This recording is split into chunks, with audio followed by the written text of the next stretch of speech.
आपल्याकडे आलो त्यांना दिसत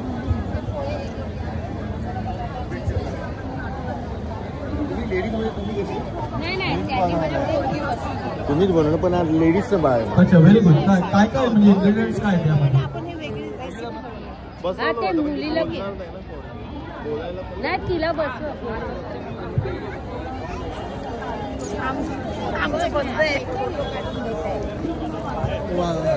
काय हे पोह्यांचे कटलेट. म्हणजे ओला नारळाच्या रसामध्ये शिजवलेला हा पदार्थ आहे मनगट. उकड्या तांदळाची गावची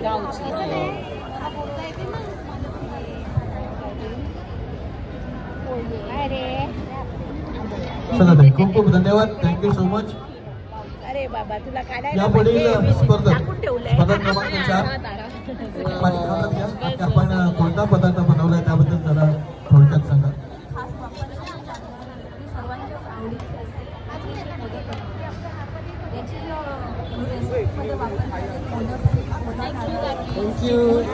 थँक्यू.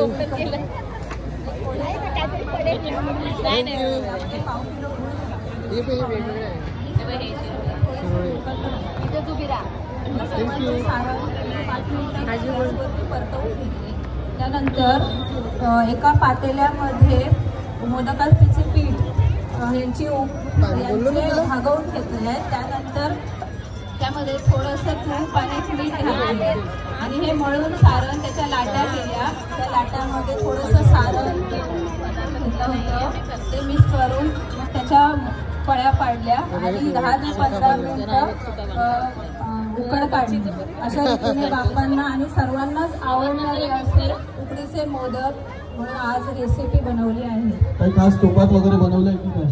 नाही तुपात काय केसर वगैरे याच्यात काय टाकलेलं आहे? काहीच नाही. 5 घटक ऐवजी काहीच घातलेलं नाही. इथे दिलेले 5 घटक आहेत त्याच्या व्यतिरिक्त. Thank you thank you. Okay thank you. चला परीक्षकांना विनंती करेन आपण हा मोदक चाखून बघायचा आहे. चला पटकन आपण पुढे पुढे जाऊया. हाताने घ्या. अख्खा मोदक उचलला तरी चालेल. आधी स्पर्धा नाही आहे पेटपूजा पण आहे आणि प्रत्येकासाठी आम्हाला प्रत्येकासाठी चल परीक्षकांशिवाय कोणी इथे पुढे असणार नाहीये.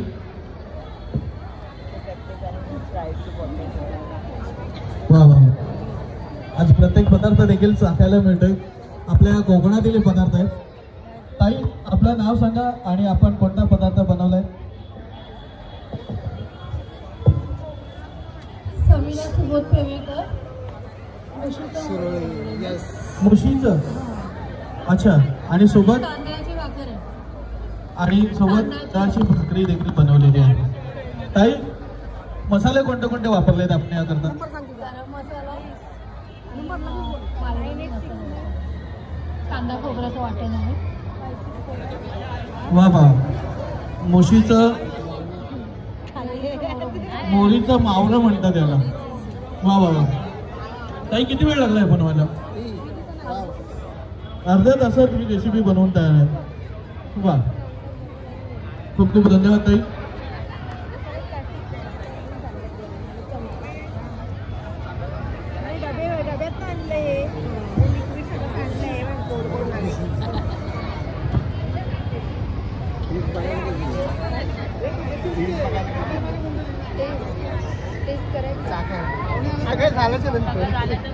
परीक्षा घेणार मग करणार.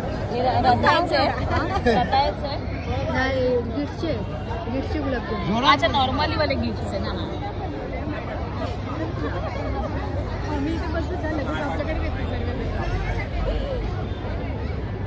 Nice presentation. नाहीये